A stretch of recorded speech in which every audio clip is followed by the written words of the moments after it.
reprendre où nous étions arrêtés, à la question 3 de l'exemple numéro 13. Alors, vous noterez la petite coquille. Ici, il y a bien un carré. Sur le polycopier que je vous ai donné, il n'y est pas. Il y a bien un carré. Je remettrai une version modifiée du polycopier, et donc une version corrigée. Alors, comment fait-on pour établir cette inégalité à partir de l'inégalité établie à la question 2? Alors, je réécris ce que l'on a établi à la question 2. À la question 2, on a établi que k à k plus 1 en intégrale était plus petit que l'intégrale de k moins 1 à k de dt sur t carré. Et pour tout k appartenant à n, k supérieur à 2. Alors, l'idée, c'est de sommer cette inégalité entre 2 et n. Alors, vous allez me dire, oui, mais ici, ça part de 1. C'est pas grave, on va sommer entre 2 et n. Alors, soit n supérieur à 2. Alors, si je somme cette inégalité, donc je mets le symbole sigma, entre 2 et n, de k à k plus 1 de dt sur t carré, qui est donc plus petit que l'intégrale de 2 à n d1 sur k au carré, plus petit que la somme de 2 à n d k moins 1 t au carré. Maintenant, on va utiliser la relation de Chasles pour simplifier ces intégrales. Alors, peut-être que vous ne la voyez pas, mais c'est bien la relation de Chasles qui sert. Alors, écrivons. Quel est le premier indice de la somme? Le premier indice de la somme, c'est k égale à 2. Notre intégrale, elle va donc de 2 à 2 plus 1, 3. 2 plus 3, 2, je ne réécris pas, plus. Quel est le deuxième indice de votre somme?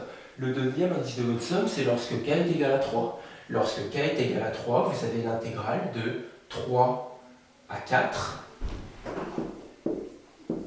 plus quel est l'avant-dernier indice de votre somme. L'avant-dernier indice, c'est donc celui qui est avant n, c'est donc n-1.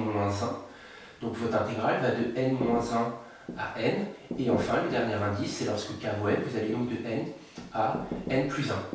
Ici, la relation de Chasles, elle s'applique. L'intégrale de 2 à 3 plus l'intégrale de 3 à 4, eh bien, ça vous fait l'intégrale de 2 à 4. Etc., etc. Du coup, qu'est-ce qu'il vous reste à la fin? Il vous reste l'intégrale de 2 à n plus 1 de dt sur t au carré. Ah, c'est presque ce que l'on veut, ou 1 près, on verra d'où vient ce 1 près, mais en tout cas, on a cette intégrale. Alors, on fait la même chose sur l'autre intégrale. On va détailler. Quel est le premier indice de votre somme? Le premier indice de votre somme, c'est lorsque k est égal à 2. Lorsque k est égal à 2, on a quoi? On a l'intégrale de 2 moins 1 de 1 à 2. Lorsque k est égal à 3, vous avez l'intégrale de 3 moins 1, 2 à 3, plus, etc., etc., plus, lorsque k est égal à n, votre dernier indice, vous avez quoi? Vous avez l'intégrale de n moins 1 à n. Et ça, quand vous utilisez la relation de Chasles, l'intégrale de 1 à 2 plus l'intégrale de 2 à 3, ça fait l'intégrale de 1 à 3. Pensez que l'intégrale, qui est juste après, là dans les pointillés, c'est l'intégrale de 3 à 4.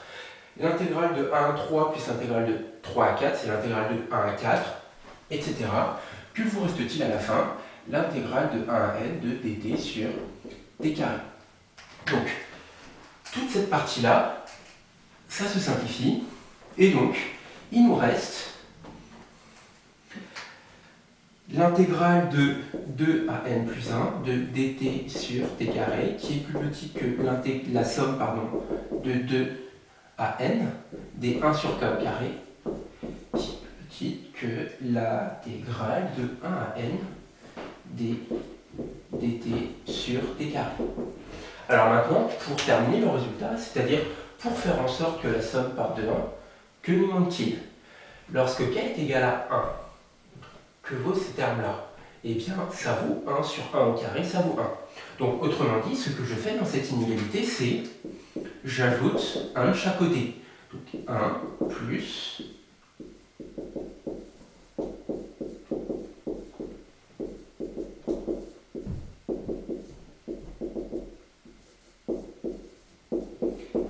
1 plus l'intégrale de 1 à n de dt sur d au carré. Ainsi,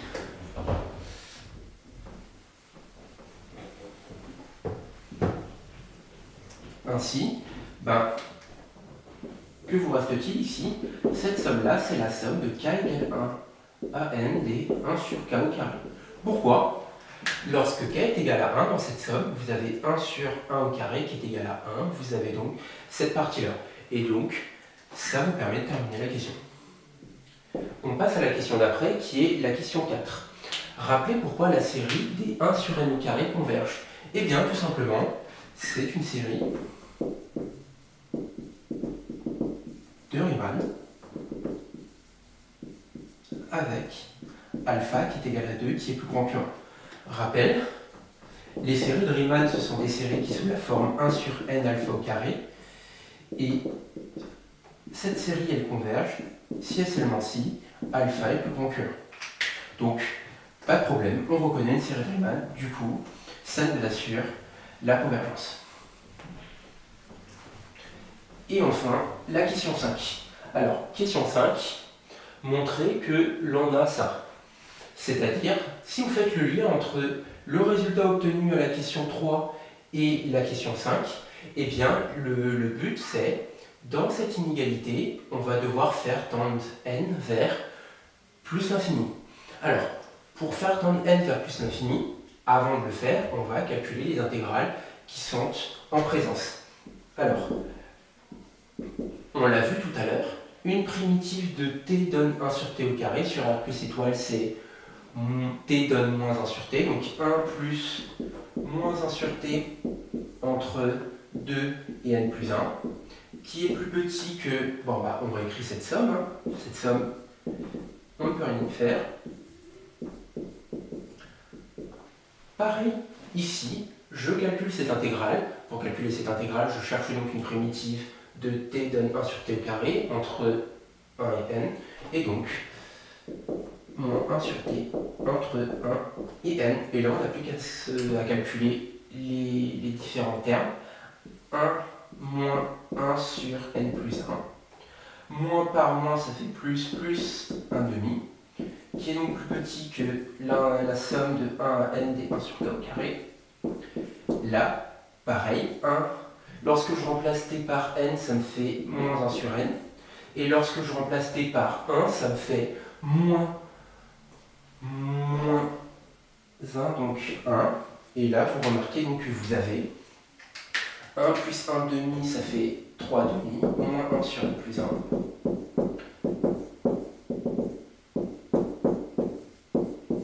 1 plus 1, ça fait 2, moins 1 sur n. Et là, c'est fini. On n'a plus qu'à passer à la limite. On fait tendre n vers plus l'infini. Alors, lorsque n tend vers l'infini, cette partie-là, ça tend vers 3 demi, tout simplement parce que cette partie-là tend vers 0.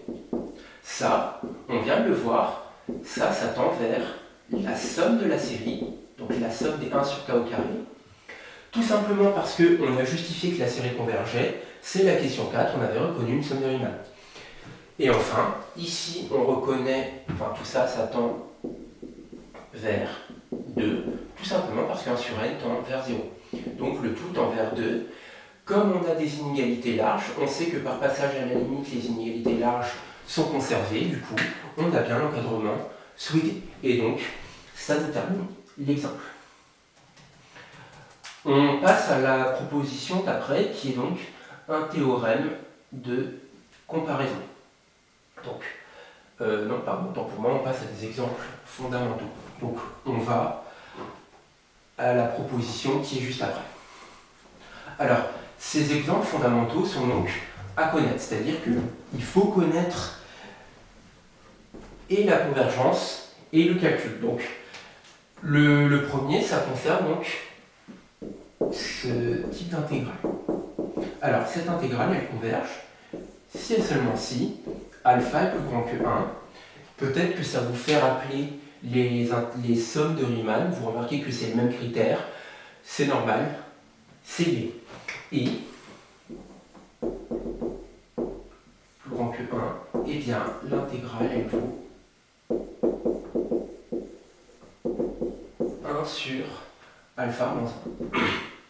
Alors, on ne va pas prouver entièrement la proposition, on va se contenter de prouver un sens de l'équivalence. C'est-à-dire que je vais montrer que si alpha est plus grand que 1, alors l'intégrale converge et on va trouver sa valeur. Pour montrer qu'une intégrale converge, eh bien, je me donne une valeur de a qui est plus grande que 1. Toujours pareil, je prends une valeur de a qui est plus grande que la borne du bas. Et je calcule l'intégrale de 1 à a de 1 sur t alpha dt, t puissance moins alpha dt. Et encore une fois, en primitif. Alors, on connaît le tableau de primitif. Et donc, ça nous fait du t puissance moins alpha plus 1 sur moins alpha plus 1 entre 1 et a. Et donc, moins, quand j'évalue t en 1, ça me fait 1 puissance moins alpha plus 1, ça fait donc 1 sur moins alpha plus 1. Alors, il faut remarquer que, comme on suppose alpha plus grand que 1, strictement, eh bien, moins alpha plus 1 est un nombre qui est strictement négatif.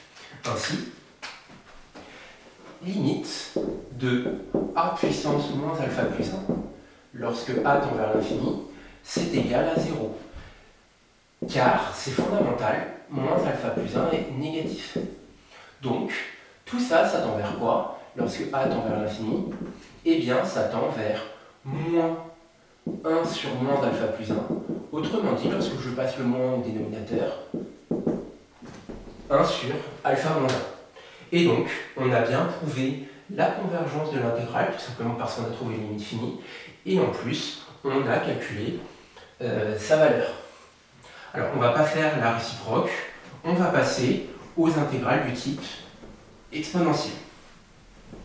Donc, qui est le deuxième point de cette proposition. Alors, les intégrales exponentielles, donc pour reprendre les notations,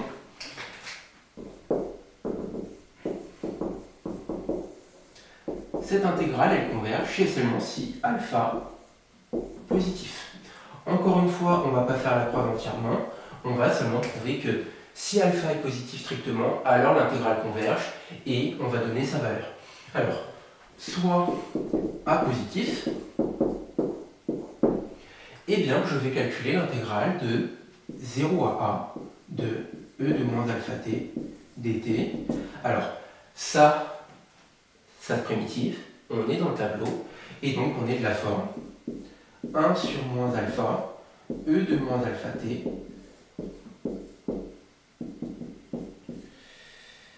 e de moins alpha t, moins 1 sur moins alpha. Lorsque je remplace t par 0, ça me fait moins alpha fois 0, donc ça me fait 0. Exponentielle de 0, ça vaut 1, donc ça. Alors cette fois-ci, vous remarquerez que comme alpha est positif, eh bien la limite de moins l'infini. Donc la limite de